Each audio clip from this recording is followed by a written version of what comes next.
if I'm happy, sad, confused, or angry, but let's talk about that episode of The Gilded Age. So I feel like going in, I had my season 3 finale wish list. My biggest one was that Larry and Marion would end up in a happy place, and we didn't quite get that. I do appreciate that with the show, we get the complexities of the mother-daughter relationship, whether or not it's Mrs. Astor and her daughter, Mrs. Russell and her daughter, or even Agnes, Ada, and Marion. We're seeing the complexities of what it looks like to be somebody who's older and had the experience and somebody who's younger who wants to live a different experience, and where that age meets fear meets emotional experience kind of gap merges and everything. Now, I know the showrunner said that it was really intentional, of course, that we lost John Adams because of the direction that we needed to take Oscar Van Ryan.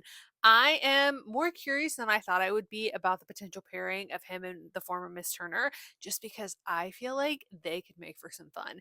In the villain side of things, because they've been on the sidelines and there's been some redemption for him, and we just know that she's going to mess up everything.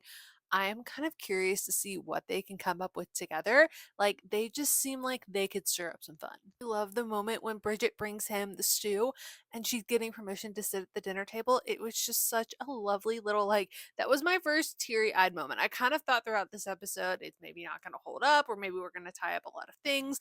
And it just kind of, in true Gilded Age fashion, got me to the end where I was like, kind of a what the, but also I feel like I've been on an emotional roller coaster with this one. That moment between finding out that her daughter's pregnant, that she could potentially tell her husband about it, and there's like that split second of like, oh, this could save everything.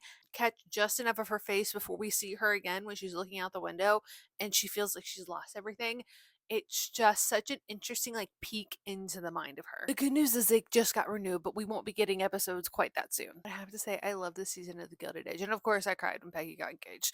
If that's not obvious, everybody should be crying at that moment. It was so sweet. She looks like a princess, and he is so tall. I want to know that the camera rig that they got to get up that high with him, because he is so tall.